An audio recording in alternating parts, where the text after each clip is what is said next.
কুমিল্লার মুরাদনগর উপজেলার শ্রীকাইল ইউনিয়ন বিএনপির আয়োজনে নির্বাচনী জনসভা চলছে শ্রীকাইল সরকারি কলেজ মাঠে। বিএনপি মনোনীত প্রার্থী কাজী শাহ মোফাজ্জল হোসেন কায়কোবাদ উপস্থিত আছেন সেখানে। জনসভা থেকে বিস্তারিত জানিয়েছেন কুমিল্লা প্রতিনিধি হুমায়ুন কবির জীবন।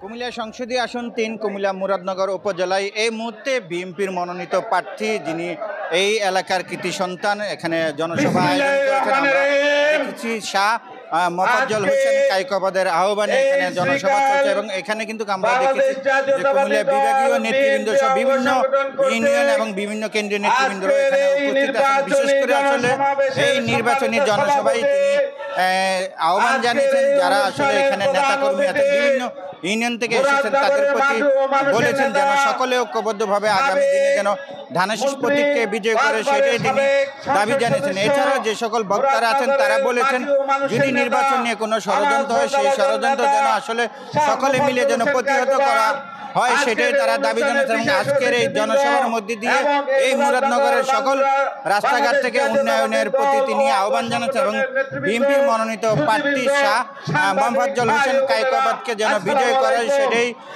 বক্তারা বলছেন। এবং বিশেষ করে এখানে হাজার হাজার নেতাকর্মী উপস্থিত আছেন তাদের সকলেরই একটা চাওয়া যেন এখানে শান্তিপূর্ণ নির্বাচন হয় এবং সেই নির্বাচনে যেন মুরাদনগরের মানুষ যেন তাদের পছন্দের প্রার্থীকে ভোট দিতে পারে সেটাই তারা দাবি জানাচ্ছেন। এবং এই ছিল কুমিল্লা মুরাদনগর ৩ আসন থেকে সর্বশেষ।